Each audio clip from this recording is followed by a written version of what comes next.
बिस्मिल्लाहिर्रहमानिर्रहीम इय्याका नअबुदु व इय्याका नस्तईन। मेरे पाकिस्तानियों, जब तक ये मेरे अल्फाज आप तक पहुंचेंगे मुझे एक नाजायज केस के अंदर बंद कर दिया होगा। इससे एक चीज आप सबको वाज़ेह हो जानी चाहिए कि पाकिस्तान में जो फंडामेंटल राइट्स हैं, जो हमारे आइन हमें हुकूक देता है, जो जमहूरियत है, वो दफन हो चुकी है। और हो सकता है कि इसके बाद मुझे मौका ना मिले आपसे मुखातिब होने का, इसलिए मैं 2-3 बातें आपसे करना चाहता हूं आज। सबसे पहले, पाकिस्तान की जो कौम है वो मुझे 50 साल से जानती है।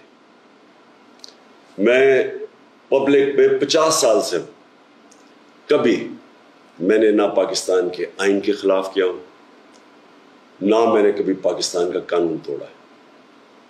और मेरी हमेशा, जब से सियासत में आया, मेरी हमेशा कोशिश हुई कि मैं जो भी अपनी जद्दोजहद करूं वो पुरअमन करूं, आइन जो मुझे हक देता है पुरअमन एहतजाज का, उसके बीच में रह के करूं।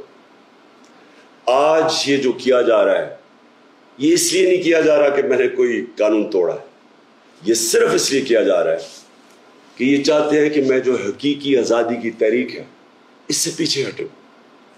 और ये इसलिए किया जा रहा है कि ये करप्ट चोरों का टोला, इंपोर्टेड हुकूमत जो हमारे ऊपर मुसल्लत की गई है, ये चाहते हैं कि मैं उसको कबूल कर लूं। मैं आज आप सबसे अपील कर रहा हूं कि आपको अपने हकूक के लिए, अपनी हकीकी आज़ादी के लिए सबको निकलना पड़ेगा। कभी भी किसी कौम को प्लेट में आज़ादी नहीं पकड़ाई जाती। आज़ादी के लिए जद्दोजहद करनी पड़ती है, जहाद करनी पड़ती है, मेहनत करनी पड़ती है, और वही कौम फिर उसको अल्लाह तोहफा देता है आज़ादी का। ये वक्त आ गया है कि आप सब अपने हुकूक के लिए निकलें। मेरी जो सारी मिशन है, जो मेरी ज़िंदगी की जद्दोजहद है, वो आज अल्लाह और उसके रसूल के बाद मेरी कौम, पाकिस्तानी कौम आपके हाथ में है। घर बैठने का वक्त चला गया।